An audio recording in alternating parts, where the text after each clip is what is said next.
everybody, it's Old School Nerd. Hey, it's kind of a big day, okay? So for those who are wondering, Elvellon, okay, they've done a couple videos now on this new album. Pretty excited about this one. This one's presented by Napalm Records. This one's called The Aftermath of Life.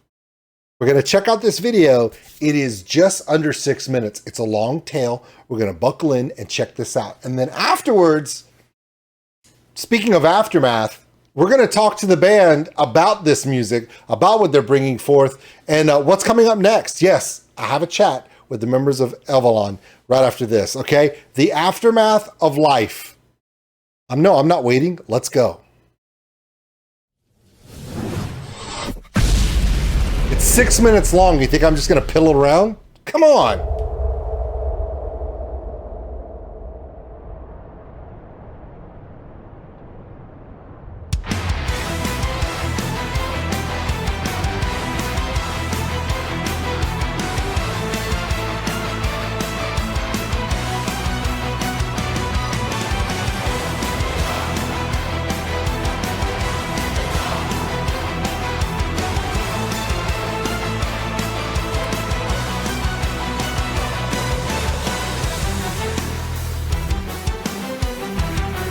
See, that's the big difference between metalcore, modern metalcore, and symphonic metal.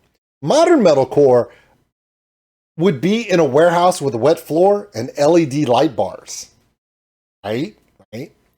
Symphonic metal, they're wearing vests. Don't know why. Fire. It's fire. That's how that works. Fire. Fire. Now, all we need is an operatic, traditionally opera-level professional singer to join the song, and we have a symphonic metal band. Any chances we're getting that?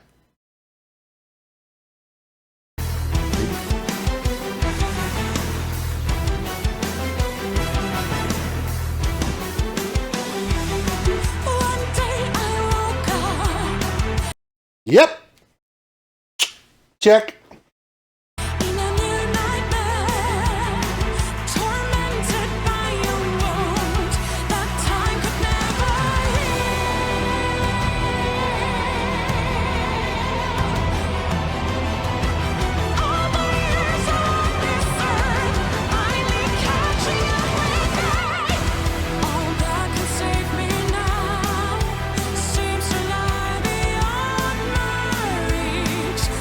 My favorite part, she wakes up, no makeup, hair is down, it's flat, no fancy dress, no nothing. But did you notice her nails when she grabbed the robe? Wait. Okay, so you're thinking, okay, she's got the metal gown, lead singer, perfect hair, perfect makeup, just everything, right? And you're thinking, okay, the other version of her in the video, she's waking up, she's in a kind of a dressing gown, no makeup, hair's not done, I'm just waking up look, right? Nope. It's always there. So be careful. Don't wake her up fast. She'll Wolverine you and like that, son. Impressive.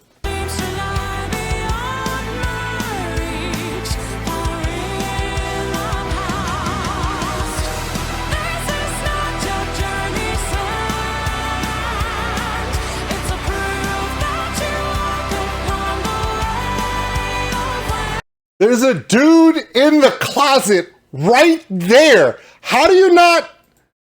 He's right there. Right there. And then there's some kind of hook to hang meat from or... See, that's my favorite part about this band. Yes, it is symphonic metal, but there's a darkness here and there's a bunch of musical layers. And we're going to talk more about the musical layers when we talk to the guys. We have the guitarist from the band and of course the keyboard player from the band. There's a lot of musicianship going on here, but at the same time, no, those aren't meat hooks, but you could definitely hang something from them. Either way, it's creepy, man. And all she's got is a candle and Wolverine nails. So, fair fight.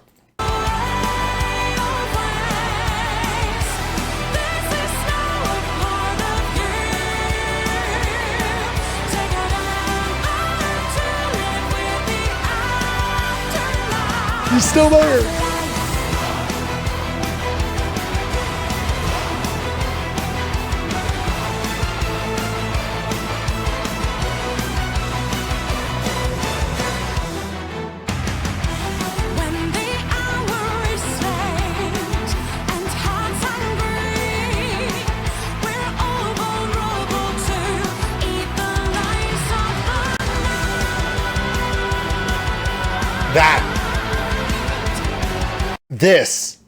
This is the thing that Elvellon does that I don't get from a lot of other symphonic metal bands. In the symphonic metal bands that keep to that classic orchestrated symphonic sound, they stay in that box and they tell their story. This band will literally go, you know what we're missing here? We're missing a nasty low-end groove in this spot. What symphonic metal band says that? This one, watch. This is one of my favorite parts about this band. They have no problem putting in a layer that you normally don't see in a symphonic metal band. Groovy, wicked low ends. Watch.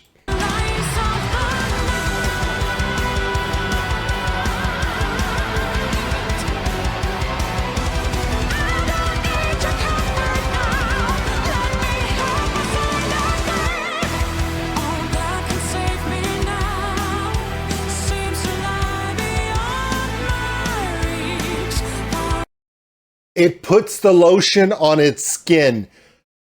You are an amazing vocalist. And whoever does your nails,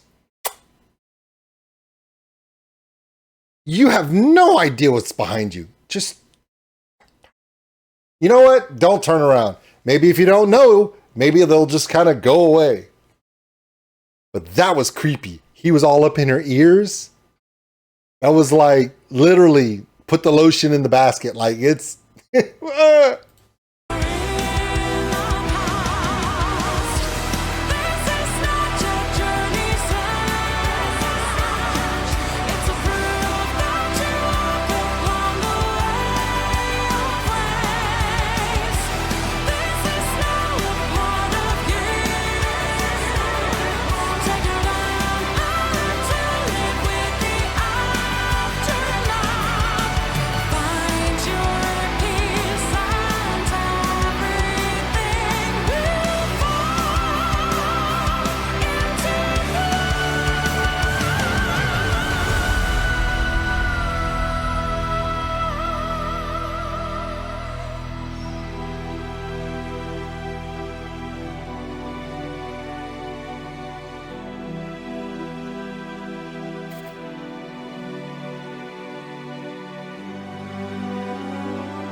okay. I don't want to play the whole thing. It's very, very long because it's going to be a long reaction if I do it like this. But I want to make sure everyone understands what about this band is kind of captivating my imagination right now. I love symphonic music, and a lot of people compare this band to a lot of the OG symphonic greats. You know who I'm talking about? Some band from Finland. Anyway, something wish. Anyway, so without saying the name and getting a copyright strike, shut up. They're going to get compared to those kind of bands. Here's the thing that makes them a little bit different. The layers. Okay? Lasagna has layers. Ogres have layers. Onions have layers. Elvellon has layers. They layer everything, and they put all the classic tropes that you need. Symphonics, composition, epic drumming, that rhythmic building, but then they do an extra couple of layers that you don't expect. I mean, nobody expects somebody to put Cajun sausage in the middle of their lasagna, but I'm the guy to do it. They do this where they'll add a groovy rhythm section where normally a symphonic band will stick into that box and never deviate. They deviate, and they do it in a smart way. So to me, it is like classic symphonic metal, but I like to refer to it as modern symphonic metal because they will literally take modern ideas and put them into the classic tropes they love. And so my job is, after this reaction, I'm going to write this stuff down. I'm going to write this stuff down, and these are the things I need to ask the members of this band in this interview. Is this the point where we can start saying, yes, you are compared to some of the greats, but you're doing things in a way that is new and it's fresh, and I'm enjoying it. All right, let's play that out again so you can check it out. I'm going to let it finish playing out unless something crazy happens, like she actually... I'm going to stop it for that because that'd be awesome. But yeah, we're going to let it play out, and then the reaction will finish, and then you come back and we'll do the interview. Let's finish it out.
Well, if we waited that whole time for that ending, that was pretty epic.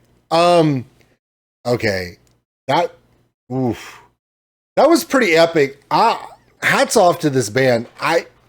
This is the second video that I've actually reacted to them, the second song that I've done a reaction to them, and yeah, this is one of those bands where you're like, okay, when they put stuff out, I want to see where they go with it. When they put stuff out, what are they going to do next? We sat here for the last 2 weeks oohing and ahhing about Unleash the Archers, and the new album is epic, like we expected. So now with this one, from a different perspective, from a symphonic metal perspective, not a power metals perspective, I want to see what they do next. Because obviously they have all the tools, all the creativity, and obviously a badass lead singer who can not only cut you with her nails, but she can cut you with her vocals. So I'm in. My name is OldSkuleNerd. This one was The Aftermath of Life from Elvellon. Now, I will be talking to Elvellon in the next video today. So check that interview out. I've taken my notes. I know exactly what to ask these guys. Unless I'm completely wrong and they're like, wait, what? Because that's never happened in an interview. More than 4 times. Hey everybody, my name is OldSkuleNerd. Welcome back. I have the honor, nay the privilege, to speak to Pascal and Gilbert from, now it's, okay, I've heard 3 different sayings for this. I'm gonna see if it's Elvellon. Correct. Yeah. Pretty much, yeah. Elvellon, yeah. I don't know. Quite simple, yeah. I don't know why I said that like Lemieux from The Beauty and the Beast. I don't know why I did that. That was weird. All right, so, okay, let's forget about all of that. That's the name of the band. Shut up. That's the name of the band. Okay, so let's talk about a few things. Number one, okay, so Gilbert, tell everybody what you do in this band, other than look amazing. Okay. Yeah, I'm Gilbert, the guitar player in Elvellon. So of course, I do play the guitar, electric and acoustic. I also play some whistles sometimes, for the recordings only, not live. And I also do most of the production. The recording process was mainly done by me. Yeah, and a lot of business stuff in the background. I do a lot here. Yeah. So Pascal, is it safe to say he works too hard? Yes. Oh, you got him to admit it. Yeah, it's recorded. Yeah. You can't take it back. Okay. So Pascal, other than also looking amazing, what do you do in this incredible band? Well, I'm the keyboard player and piano player for Elvellon, and I'm mainly responsible for all the first demos and for the ideas for the songs, instrumental-wise. Yeah, this is mainly my part, and yeah, keeping it all together for songwriting. True. There is a reason why I asked. Because I was talking to a friend of mine, a fellow reactor, and they're like, you've never asked people exactly how many roles they have in a band. Because these days, it's not like when I was a kid. I'm an old guy. So back in the 80s, you had these big, giant companies behind these bands, right? And now it's not only does every band do everything, but then they also have day jobs and, side hustles. Like, because in today's world, to be a band, very few can just go, oh, I'm an artist. And we're like, it's real people doing real work. And the reason why I kept saying, other than looking amazing, is because above my head is the band photo. And I gotta be honest with you, there is not an ugly person in this band. It's like, whoa, hey now, look out, now look. And look, he's like, look, Gilbert's like, shit, that's so embarrassing. Sorry, I'm not gonna do that again, I promise. Okay, so I wanna ask you guys real quick. We're gonna talk about the band, the genre you guys find yourselves in, and how difficult that must be. Symphonic metal is one of the most difficult metal genres to be in, especially now. And I think it's because there are so many humongously popular symphonic metal bands that have paved the way of the genre for 20, 25, 30 years. And just like OG metal from like the 80s and 90s, where everyone's like, if it doesn't sound like Metallica, and people will always want to compare you guys to certain huge symphonic metal bands.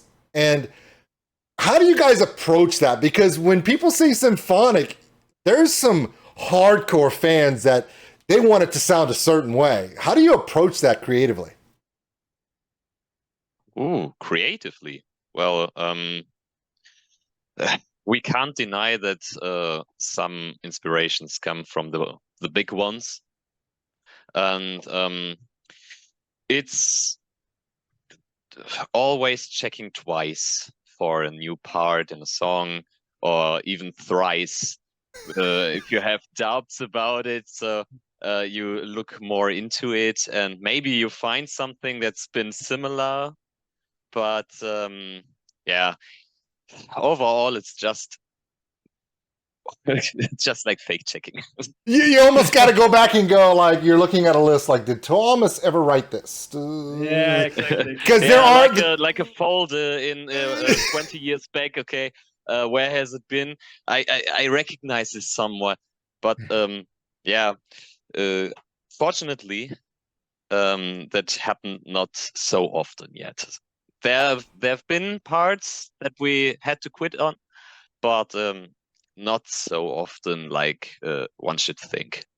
It's back when the OGs of symphonic metal, the biggest thing they had to not sound like was Beethoven, Bach, Chopin, right? They didn't want to sound too much like an actual symphonic composed piece. Now you're having to do that and everything that millions of people love. I am happy to say that I've checked out I've checked out the new lyric video that just came out, which was absolutely just gorgeous because you don't have to worry about, I mean, other than the lead singer, she shows up and of course she's just angelic. The music really gets to carry because all the scenes are playing in the background. You get to focus on the score and how it's presented. I gotta say, I do like the fact that, yes, you pay homage to the OGs of symphonic metal, but there's a lot of modern take in this, modern composition, modern ideas, and I do appreciate that because it gives a life to it. It may be difficult for some of the old guard to accept modern ideas because they're stuck there for some reason, but I find that all of us who just love the creativity, appreciate what you're doing. How does that go into this album to realize you're trying to create something new and you're having to appeal to the fact that right now metal music of all genres is going through a renaissance? I mean, since COVID, creativity is key. Make something that is unique and but also at the same time, you're in a genre that everyone expects things to be the same in a way. So how do you approach that? Oh yeah, this is a hard interview. You guys were like, he's gonna make jokes. We're gonna talk about how fun it is. No, he's like asking serious shit.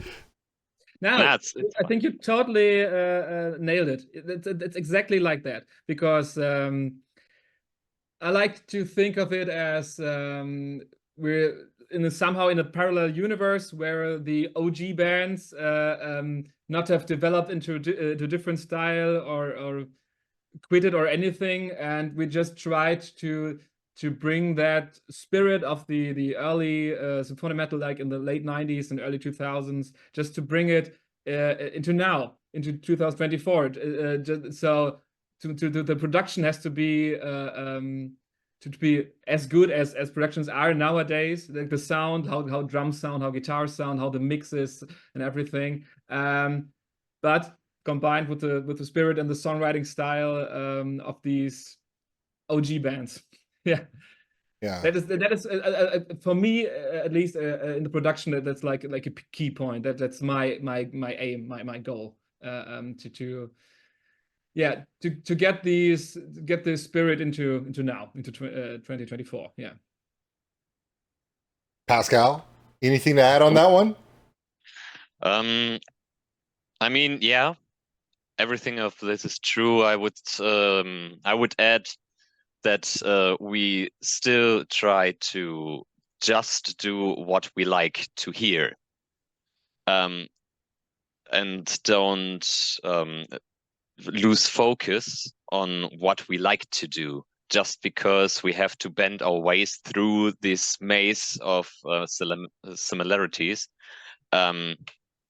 We just try to think of something that we really like and really feel, like party-wise or emotionally, and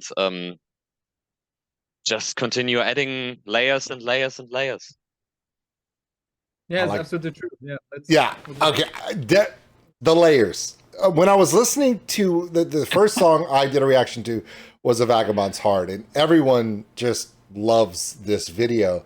And my thought process is a lot of people refer to you guys as the future of the genre in a way, like up and coming, where they're going to be and someone even labeled you guys the heroes of tomorrow. So it's like there's you pay homage to the original, but there's some current and futuristic vibes to it where it's modern. How does that relate? Because so many symphonic metal bands, some of the great ones, really come from your Nordic areas, whereas you guys are based mainly in Germany, right? True. Yeah. So yeah, Germany is going through this creativity explosion, whether it be techno metal like, Eskimo Callboy, or some of the young metalcore bands that are just exploding everywhere throughout Germany. The community is huge, and you see these young, hungry, and they're doing that modern metal take and metalcore takes. And then for you guys to come into this symphonic metal knowing that from that German perspective, there's a precision, there's a creativity, there's always this kind of, we're going to add a little modern flair to it. We don't sit still.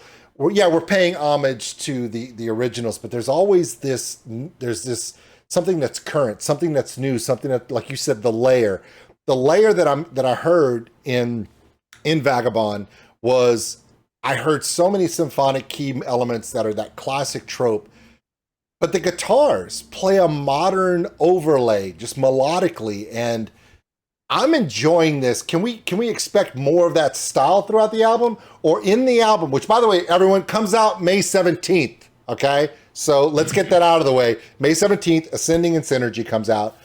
Can we expect more of that vibe from Vagabond's Heart throughout the album, or are there some serious curveballs coming that we're not expecting? Yeah, I guess both.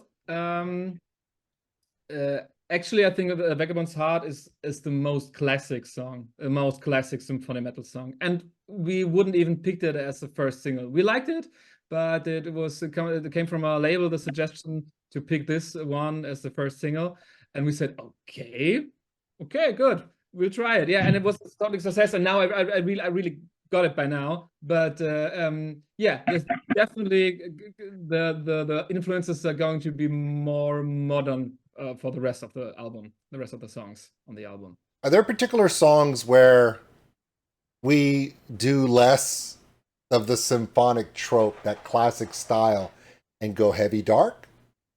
Yeah.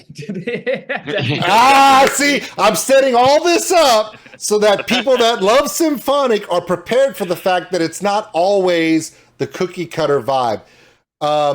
Oceans of Treason? Definitely, yeah. Okay, so tell me a little bit about Oceans of Treason without giving it away, because I was told by someone who's heard the album, dude, if you love this stuff, wait for Oceans. And I'm like, every time someone says Oceans, whether it's a band or a song, it's always deep and dark. So I want to know about this. Tell me about this song. See, when they laugh, they know, and they should know they wrote the shit. Okay, so come on, tell me something about Oceans, because I know it's coming. What are we in for here? Well, something easy for the ear, not too complicated in this in the arrangement, and just plain straightforward. Every time you think, okay, it's less in my face, no, we add a layer.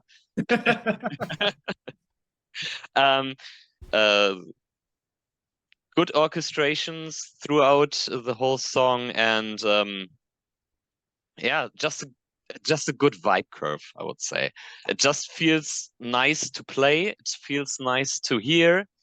So on both ends, it's just a fun song, and well, yeah, I think you would like it. Yeah. And it's definitely a very dark song. That's true. But Okay. the chorus, as usual for us, is a bit more light and something different maybe. But most of the song is really, I don't know. It's like a bit like a Tim Burton movie, I would say, for some parts, I guess. Well, right there, you're going to get half your audience to go, yee! The second you say Tim Burton, they're in. Also, and the nickname for the band now is Eva Lasagna, because we do layers. But that's between the three of us. Nobody's going to see this video. Shh. No one's going to see it. No one's going to come up to you at a festival and go, hey, Eva Lasagna. And they're going to be like, damn, layers. They got us. Okay, so another idea behind the album that someone had mentioned to me was that the album plays in sequence in an epic story arc, that not only do each song tell a significant story, but when you put all the tracks together as an album, there is a discernible musical story arc with a massive ending. Is that true on this album? If you listen to the whole thing all the way through, it's going to take you on a crazy journey, not only as individual songs, but all together? Well, again, yes, the thing is, with our debut album, Until Dawn, we had a very straight lyrical concept that was really a story that started from the first and ended on the last song.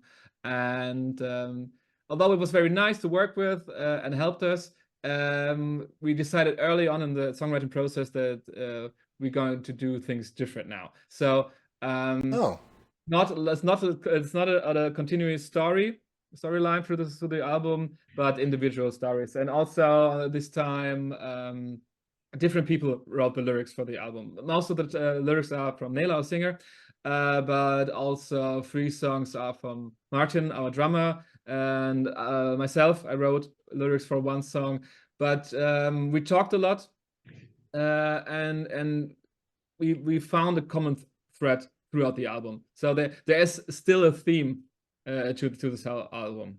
You know, you got to be careful. Once you let drummers start writing lyrics, it either goes really bad or you become amazing like Rush. So let's see what Martin does. I'm excited. I want to find out. I'm excited. Let's see what the drummer does. I'm telling you, man, everyone thinks drummers just bang on stuff, man. Sometimes they go really deep. They got a lot of time to think, you know?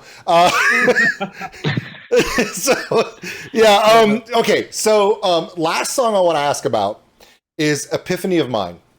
Yeah. It's said that it's a massive song. Okay. Okay. Like a massive finale for the album. Would you agree with that? I agree with the ending of the song. Yes. Okay. We tried a different style, so I see where this is going, yeah. But overall, yeah, tough question. I It is know a nice song. you guys have probably, if you guys go back to some of my other interviews with other amazing artists, some people get really easy interviews where we just joke about all the silliness and we just laugh and joke. And then sometimes bands put out stuff, especially if they're new to me.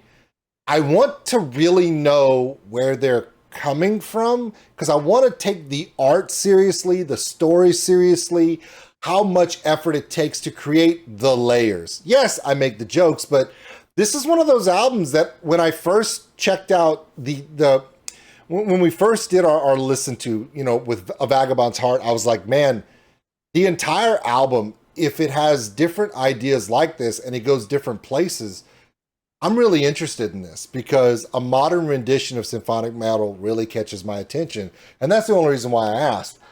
Here's my next question. The album comes out. What are the plans for this year?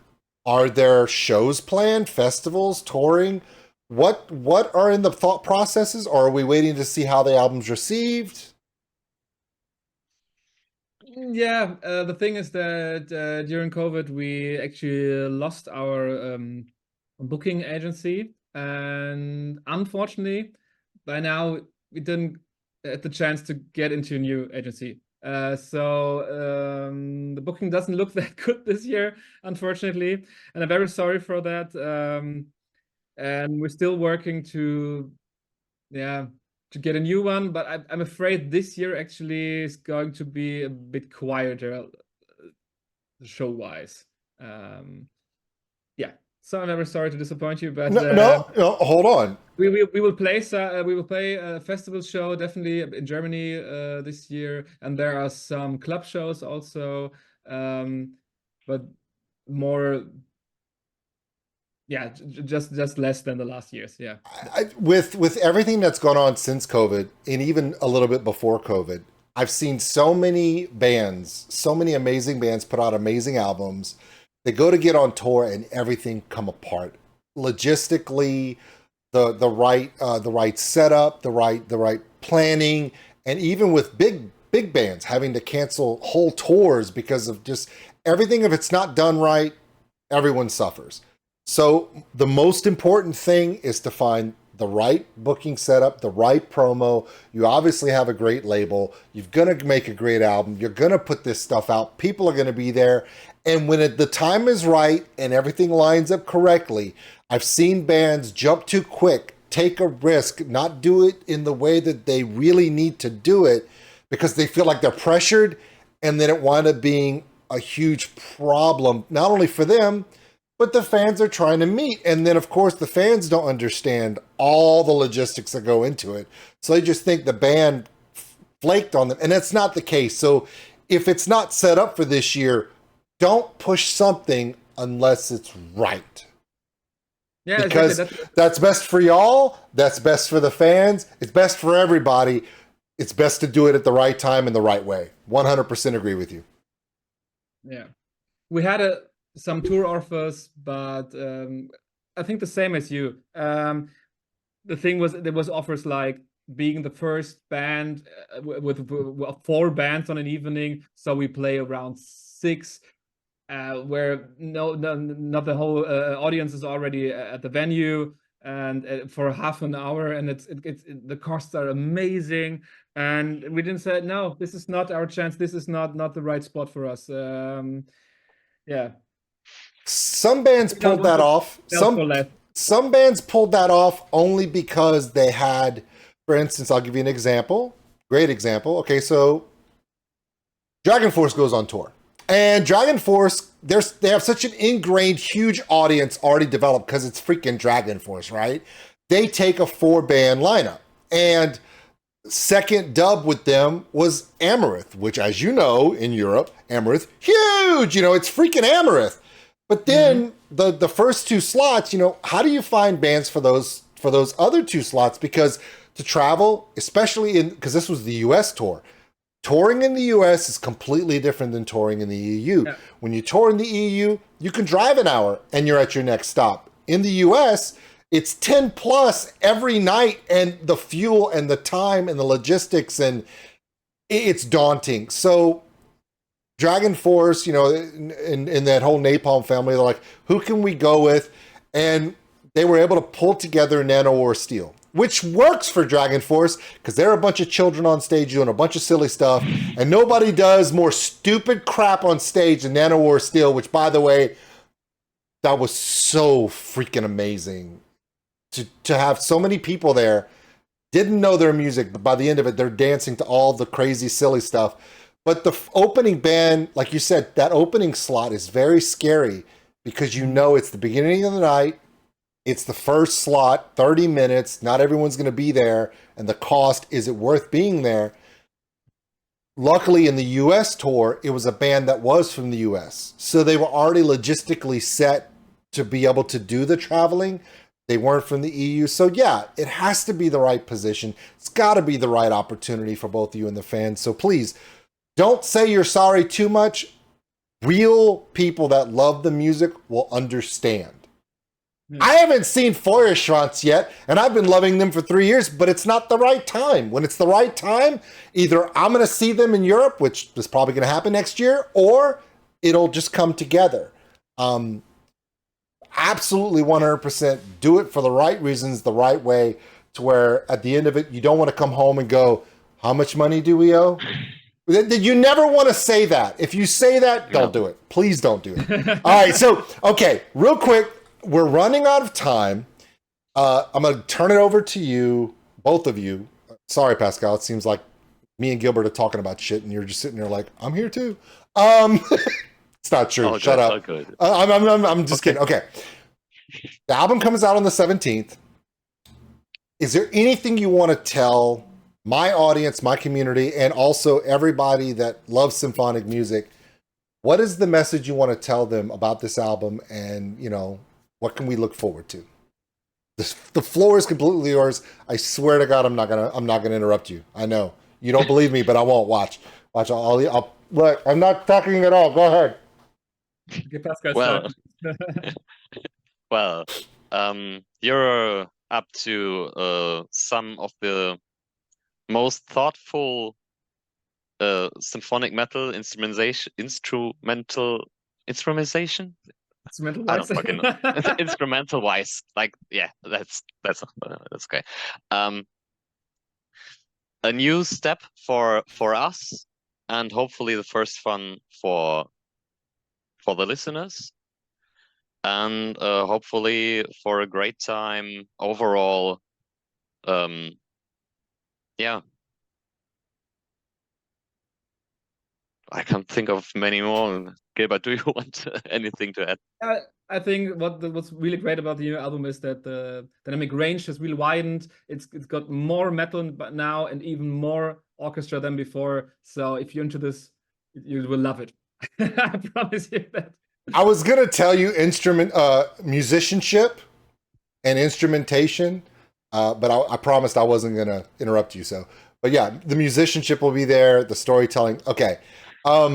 For everyone out there, what I'm most excited about as we leave this interview and you guys go back to doing whatever you were doing, is when it comes to symphonic metal and storytelling and telling that fantastical story, it ain't a hype thing. Symphonic metal bands do not make hype videos that are just going to go viral and all of a sudden it's developing relationships with listeners. They're going to tell a story that's going to mean something to that person. And that person's going to be a fan of that damn band for the rest of their days because something that band did, some story touched them right here. That's symphonic metal. There's always a story. One story from that album may hit you, maybe one or two or three, maybe the whole freaking album. But give it a listen. Check it out, because one thing about symphonic metal bands, when they write these stories, just like a classic fairy tale you remember from when you were a child, it stays with you. Something in the album is going to make an impact to you, especially in these days when we need to be inspired. And maybe, just maybe on this album, something will inspire you. Yeah. Gentlemen, thank you so much. Thank you. Elvellon, everybody. Of course, Gilbert and Pascal. Looking forward to it. May 17th. And with that, gentlemen, we are done. Thanks for watching, everybody. And if you enjoyed this video, give us a like. It really helps the channel grow. Also, if you want to subscribe, right over there. A big thank you to all my Patreons out there for everything you do. And if you want more content like this, check them out above. Remember, love one another, take care of each other. We're all stuck on this mud ball together. We'll see you later.